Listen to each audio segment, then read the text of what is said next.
Hello friends, welcome to my YouTube channel. I am Dr. Mangesh Dushing and this is the fourth lecture on NMR spectroscopy. Last lecture we have learned shielding and de-shielding effect for finding out the position of the peaks in NMR spectrum. In this lecture we will learn about chemical shifts. So the chemical shifts, the separation between the peaks position of the sample proton with respect to the TMS proton is known as chemical shift. So this is the relative position of the sample proton peaks with respect to the TMS proton peaks into the NMR spectrum. That is given by the chemical formula delta is equal to frequency of the sample in Hertz minus frequency of the TMS protons in Hertz divided by frequency of the instrument in Hertz into 10 raised to 6. So by this formula we can calculate the chemical shift for the particular protons. The chemical shift, that is delta, is dimensionless and it is expressed as a part per million, that is ppm. Chemical shift for the TMS proton itself is a 0 ppm. Consider as a 0 ppm. Delta values increases from right to left. So for plotting the graph, delta value increases from right to left, whereas the magnetic field or frequency increases from left to right. The magnetic field increases from left to right, so that the shielding proton absorbs, that is higher field, upfield, therefore they will have a lower delta values. So shielding protons that absorbs higher field means what? Chemical shifts will be less, lower chemical shift values. The de-shielded protons absorbs at lower field, downfield, and therefore they will have a higher delta values, because whatever the chemical shifts, those are increasing from right to left in opposite manner of the frequency or external magnetic field. So frequency and external magnetic field increases from left to right, but chemical shift is increases from right to left. Upfield protons chemical shifts are lower, while downfield protons chemical shifts are higher. Thus, as a shielding increases, delta value decreases, and as de-shielding increases, delta value increases in this way. Now we will see some chemical shift and for the molecular structure. Shielding increases, delta value decreases, and as de-shielding increases, delta value is also increases. For example, methyl fluoride, methyl chloride, methyl bromide and methyl iodide. These are the four compounds. Now we will compare the chemical shifts for these four compounds. Now in case of fluorine, chlorine, bromine and iodine, fluorine is the most electronegative atom. So it has a more electron withdrawing character. So these methyl protons of this fluoromethyl, that is more de-shielded. So that appears at 4.3 delta. The chemical shift for this methyl protons, that is 4.3. But the electronegativity goes on decreasing like chlorine, bromine and iodine. Iodine is the least electronegative atom. So similar manner, their de-shielding effect is also goes on decreasing. So that what will happen? If de-shielding decreases, delta value is also decreases in similar manner. So the methyl chloride, the methyl absorbs at 3.1 delta, methyl bromide, methyl absorbs at 2.7 delta, and methyl iodide, the least minus I effect, least de-shielded as compared to these three. So the chemical value is smallest, that is 2.2 delta as compared to these four molecules. So the de-shielding decreases, delta value is also decreases. So more de-shielded if fluorine is there and less de-shielded if iodine is there, because fluorine is the most electronegative atom, minus I effect is very high. Iodine is a less electronegative atom, so minus I is less for the iodine atom. So that as electronegativity increases from right to left, as electronegativity is increases, de-shielding is also increases, and delta value also increases. So from methyl iodide to methyl fluoride, chemical shifts are goes on increasing. Why? because electronegativity is also goes on increasing. In similar manner, suppose this is methyl chloride. So chlorine is a electronegative atom. Chlorine is a electronegative atom. So these protons, methyl protons, are d-shielded. So those absorbs at 3.1 delta. The chemical shift for this one is 3.1 delta. But if you are increasing the number of chlorine atoms, so in this case this is methylene chloride, this is methyl chloride, and this is tetrachloromethane. So as the number of chlorine atom increases, their minus I inductive effect is also goes on increasing. So what will happen? D-shielding is also increasing from left to right. D-shielding is increases. So what will happen? If chlorine atoms are 2, then that absorbs at 5.3 delta. Chemical shift is 5.3. So chemical shift is increases because D-shielding is increases. So now 3 chlorine atoms. So more D-shielding, and that absorbs at 7.28 delta. That is chemical shift, 7.28 ppm. Now this is the fourth example, that is carbon tetrachloride. Now there are 4 chlorine atoms. So chemical shift will be higher or lower? That will be more D-shielded, right? So chemical shift will be higher, yes or no? See, there is no peak because all these peaks are for protons only. The hydrogens, these are the PMR, H1 NMR. So there should be the hydrogen present, there should be proton is present into the molecule. In carbon tetrachloride, though there is no proton, there is no hydrogen, so it won't give us a NMR signal in NMR. So there will be no peak. This we have to remember. That's why carbon tetrachloride can be used as a solvent for this NMR spectroscopy because it won't interfere into the sample protons. So as the number of chlorine atom increases, the D-shielding effect also increases, and hence delta value increases. So from left to right, the number of chlorine atom increases, D-shielding is also increases. So that increases the chemical shift, 3.1, 5.3 and 7.3 likewise. Now we will see the chemical shifts for the aromatic protons.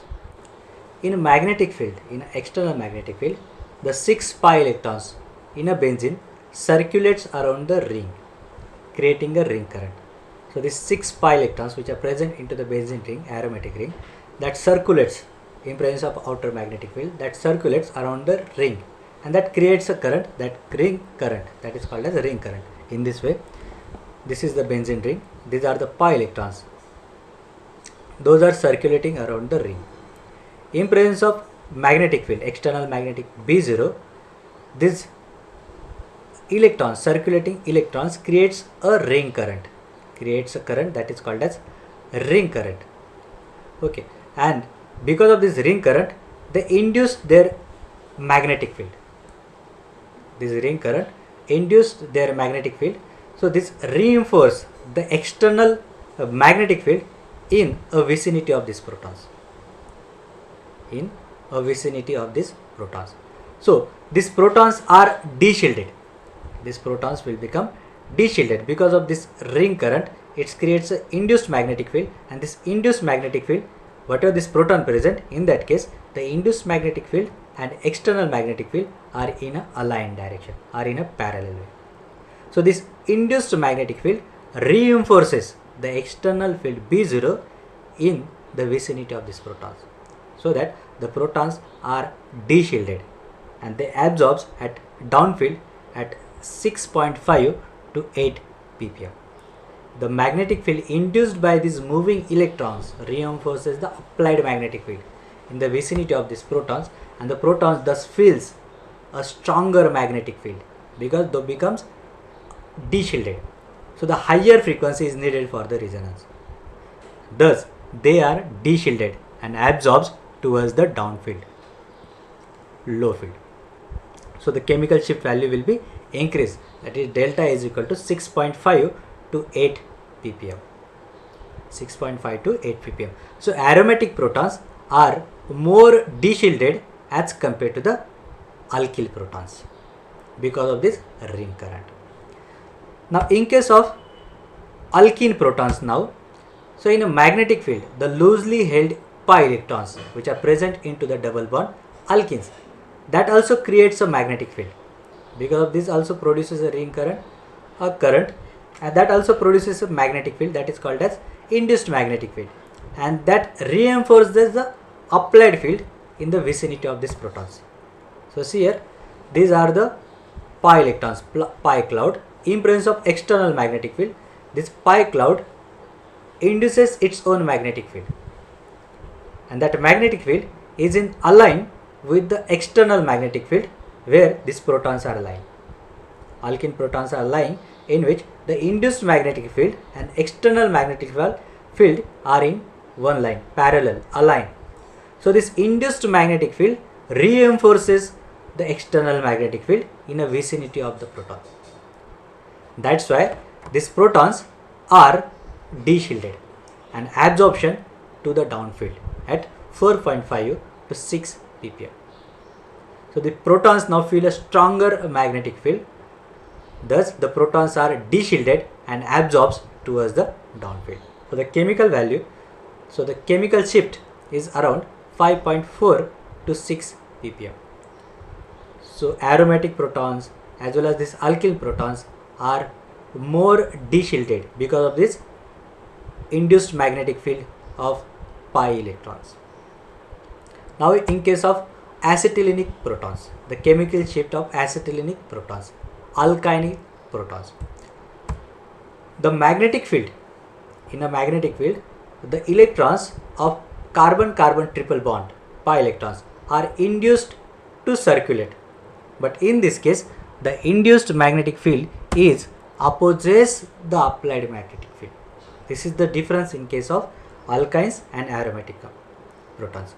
So see here, these are the alkynyl protons, carbon-carbon triple bond. It has a 4 pi electrons, and this pi electrons induces its own magnetic field, and that this is the induced magnetic field. But these protons are lying in an area where induced magnetic field and external magnetic field are in opposite direction, are against with each other. So that what will happen? The proton feels weaker magnetic field, and so a lower frequency is needed for the resonance. Thus nucleus is shielded and the absorption shifts towards the upfield. Because of the shielding of these protons due to the induced magnetic field of these pi electrons, those protons become shielded, and that's why absorption shifts towards the upfield. So chemical shifts decreased, chemical shifts will be lower. So the proton is shielded and the absorption is upfield at around 2.1 to 2.5 ppm. So delta for this acetylenic proton is around 2.1 to 2.5 ppm. Now this is the summary. Aromatic protons are highly de-shielded that absorbs around 6.5 to 8 ppm, while sp2 carbon, that is alkene protons, de-shielded that absorbs around 4.5 to 6 ppm, and acetylenic proton, the proton which is attached to the sp hybridized carbon, that are de-shielded, absorbs around 2.5, that is around 2.1 to 2.5 ppm. Now the chemical shift for alkyl protons. Alkyl has a plus effect, electron donating inductive effect. So chain alkene, suppose this is a primary alkyl, methyl, so that absorbs at 0.9 ppm. 0.9 ppm.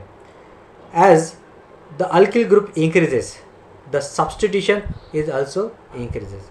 As the substitution increases, the chemical shift is also increases.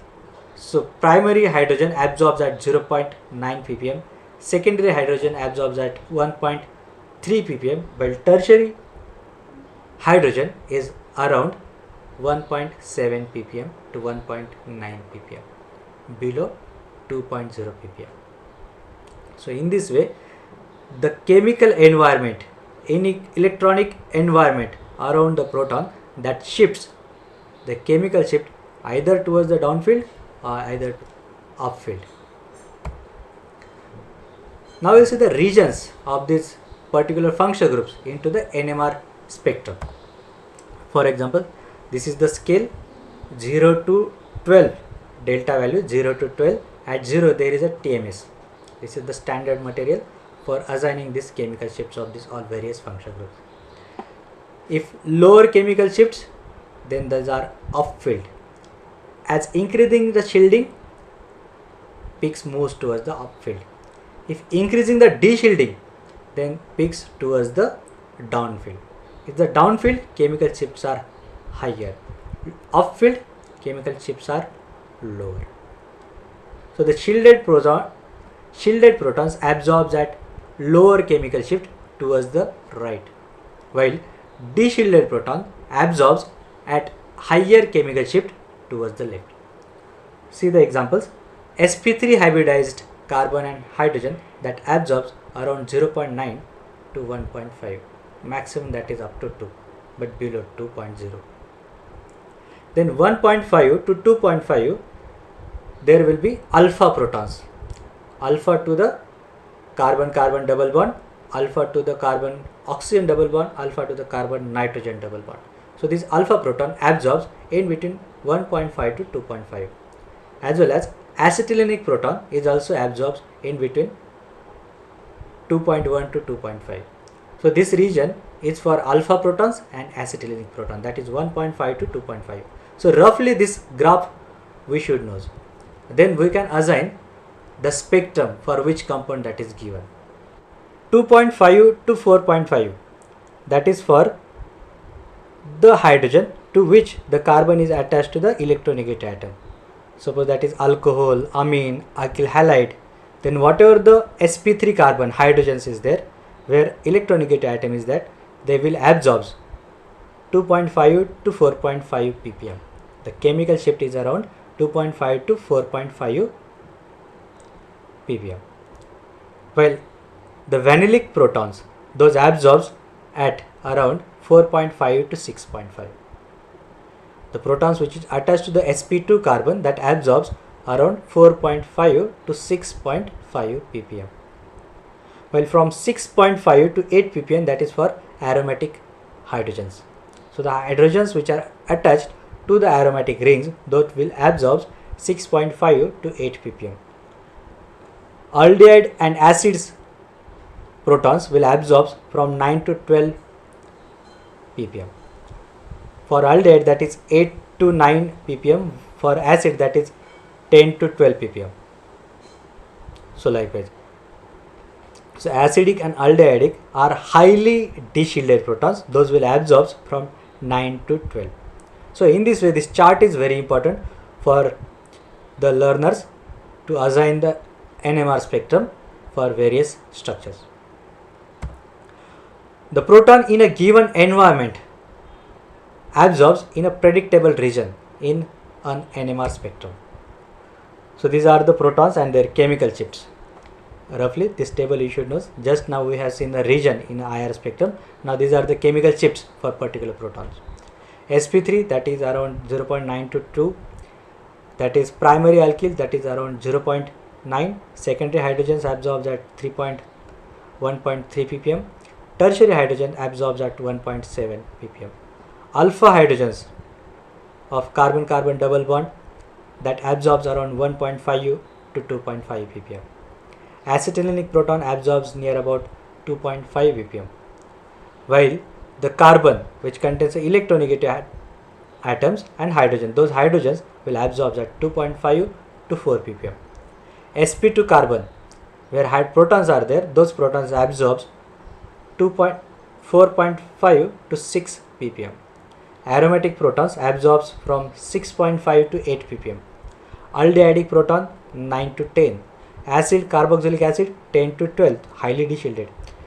And alcohol, that is highly different chemical environment, that is OH, H, NH, those have a long range, depends upon the various factors: concentration, hydrogen bonding, internal hydrogen bonding, intramolecular hydrogen bonding, intermolecular hydrogen bonding, what is the solvent used for the spectrophoto NMR spectroscopy. So this has a long range, that is 1 to 5 ppm, and these peaks are mostly broad peaks. This can be disappear when you are using a deuterated solvent like exchange of these protons. So these peaks will be disappear also. So in this way, these are the chemical shifts for particular functional groups or for particular hydrogens. Now we'll see the intensity of the signals. What is the height, peak area of the signals which are observed into the NMR spectrum? The area under an NMR signal is directly proportional to the number of absorbing protons. So area or height of the NMR signal, that is directly proportional to the number of absorbing proton. NMR spectrometer automatically integrates the area under the peaks. So we don't need to calculate, that is already done by the instrument. So the NMR spectrometer automatically integrates the area under the peaks and print out a stepped curve, that is integration on the spectrum. So that can we observe. The height of each step is proportional to the area under the peak. So whatever this integral height, integration sign, that height is directly proportional to the area under the peak, which in turns that is proportional to the number of absorbing protons. So whatever the integral line, that height of that integral line is directly proportional to the area under the peak, and that area under the peak is directly proportional to the number of absorbing protons. In modern NMR spectrometers, integration is automatically calculated and the plot the value of each integral in arbitrary units. The ratio of integrals to one another gives the ratio of absorbing protons in the spectrum. Note that this gives a ratio, not the absolute number and absorbing protons. So whatever this integration, that gives the ratio of the number of protons, not giving the absolute number of the absorbing proton, like 1 proton, 2 proton. That number is not absolute, that is just a ratio of all the peaks, like 1:2:1, 1:3:3, likewise. So ratio of all the same type of protons. Now we'll see the example, that is 2-methoxymethylpropane. Molecular formula is C5H12O. So there are 12 hydrogens. The structure is methyl, tertiary butyl, ether. So there are two types of protons. This methyl gives one peak, while this 3 methyls gives one peak. So there are 2 peaks into the NMR spectrum. Now we will see the NMR spectrum. So this is the NMR spectrum for this particular compound. So this is more de-shielded protons. This is for methyl group, because this methyl is attached to the oxygen, directly oxygen. This is the electronegative atom. While this peak, that is shielded than these protons, that is for these 3 methyls, because those are not directly attached to the oxygen, not directly attached to the electronegative group, that are attached to the carbon. So those are shielded protons. So we are getting these 2 peaks. Now their area under the peaks, that is calculated by this integral. So we have to measure the height of this integral. Now suppose this height is 20 or this is 60. Suppose this is in millimeter, 20 millimeter and 60 millimeter. So that is the ratio for these 2 protons is like A and B, 20:60, that is 1:3. So this ratio is provided by the NMR spectrum, not absolute number of the hydrogens. That peak height ratio is 20:60, or that is 1:3. If you add these 2 heights, that is 20 plus 60, that will be for total protons, 12 protons. So 12 proton, the total area under the peak is 20 plus 60. So 12 proton is equal to 100 total area. So for 1 proton, the area is around 6.7, any arbitrary unit. For 1 proton, that is 6.7. So for 3 protons, that will be 20. So this is for 3 proton. This peak is for 3 protons. So these are the 3 protons. Now for the 9 protons, so 9 into 6.7, that will be 60. So whatever this height 60, this peak is for the 9 protons. So in this way, we can find out which peak is for which protons by this ratio of the heights, ratio of the integral's height into the spectrum, and that will be easier to understand. The particular peak is for how many protons. So this information we are getting from the intensity of the signals, that is height of the signals or area under the peak. If spectrum is directly provided to us, then we can calculate the each peak for how many protons. For example, this is the spectrum. Now the compound of this molecular formula, the molecular formula is given, that is C9H10O2. Now this is the integration. Now there are 3 peaks. It means that there are 3 types of protons. We don't know the structure, okay. There are 3 types of signals. It means that there are 3 types of protons. Now which peak is for which, how many protons, that we have to see. Then what you do, just add the total height of these peaks. So total height of this peak, that is 54 plus 23 plus 33, that will be 110 units. So the total peak area on this spectrum is 110 units. So that total peak area is for total hydrogens which are present into the molecule for 10 protons. So the total number of protons are 10. So divide this 110 by 10. So whatever we are getting, that is 11 units for each proton. 11 units for each proton. So 1 proton is equal to 11 units. Now this is 54 units. So divided by 11. So what we are getting is 4.9. That is for around 5 protons. So this peak is for 5 protons. Similarly 23 divided by 11. So that will be around 2.1.